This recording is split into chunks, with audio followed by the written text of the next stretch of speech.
Geometry Patterning and Algebraic Reasoning Standard 2.2. Okay, so what we're going to talk about here is adding, subtracting, and multiplying polynomials. So we'll start with adding or subtracting because they're so similar in the rules. So the rules here is you add and subtract the coefficients and retain the exponents. Okay, so let's look at some examples of that. So here we have two polynomials. Remember, a polynomial has x in a standard position, and all the variable exponents are whole numbers. Well, 2x squared and 4x squared are what we call like terms. They have the same variables raised to the same powers. So I can combine the coefficient, like the previous slide says, and retain the exponent. So 2x squared plus 4x squared would be 6x squared. Meanwhile, we only have 1x, so we write it here. Negative 9 plus 3, of course, is negative 6. So combine like terms. It is preferred that the answer is written in standard form, though it doesn't have to be written that way. Notice also that the result is also a polynomial. A second example featuring subtraction. Now that subtraction is important because what it does essentially is distribute through this second polynomial. So that minus is like distributing a negative 1 through there, or taking the opposite. So generally, what we do is change the sign in the middle and then change each sign in the second parenthesis while leaving the first alone. Okay, the answer here becomes 9x plus 2 because the 3x squared and negative 3x squared cancel. 7x plus 2x is 9x. Again, combining only the terms that have the same variables to the same powers. 5 minus 3 is 2.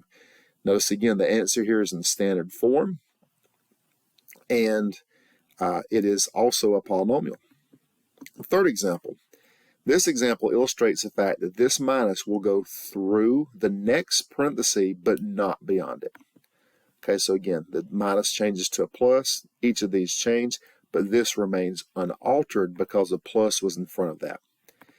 And again, we write our answer in standard form as preferred. Negative 9x plus negative 2x is negative 11x. 2 plus 5 plus 6 is 13. When you multiply polynomials, multiply the coefficients and add the exponents. Okay, so here's a simple example. We're going to distribute, which means we're going to multiply this outside term by each of the inside terms. 5 times 2 is 10, and 4 plus 2 is 6.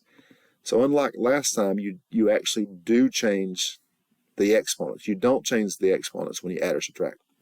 5 times negative 9 is negative 45. 4 plus 1, remember there's a 1 here, is 5. Okay. Again, when you multiply, the answer is also a polynomial. Now here we have a binomial times a binomial. So this is the famous FOIL method that you may be familiar with. That acronym works if it's binomial times binomial. So what we did here, we said 6x times 3x, again, adhering to the same rules. 6 times 3 is 18. 1 plus 1 is 2. That's why it's 18x squared. 6x times 5 is 30x. Okay, the FOIL method, if you're interested, F stands for first. So as you distribute that first term, that's the first term in each parenthesis gets multiplied.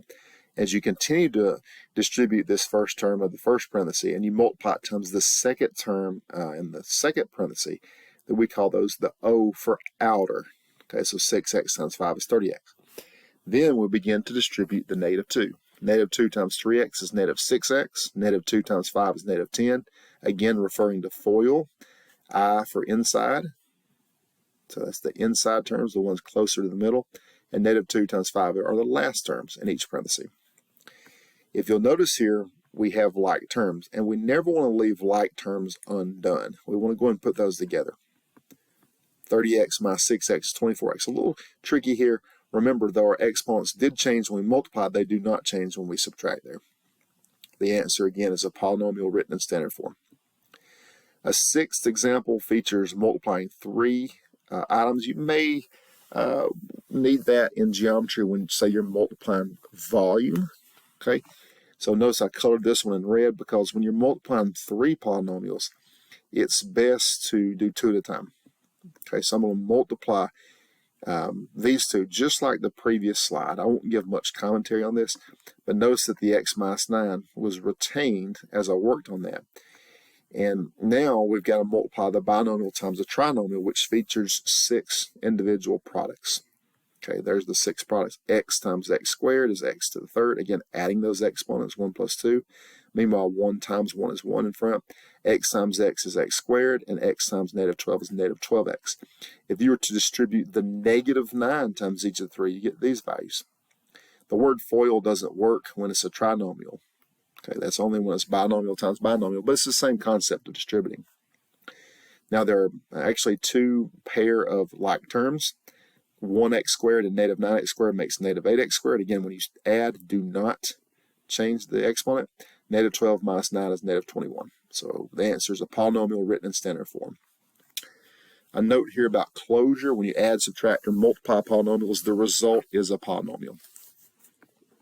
Now, if we look at our standard here, it says to perform operations with polynomials. So we added, subtracted, and multiplied, and prove that polynomials form a system analogous to the integers in that they are closed under these operations. So we didn't mathematically prove it in this video. We did see some examples where that always was the case.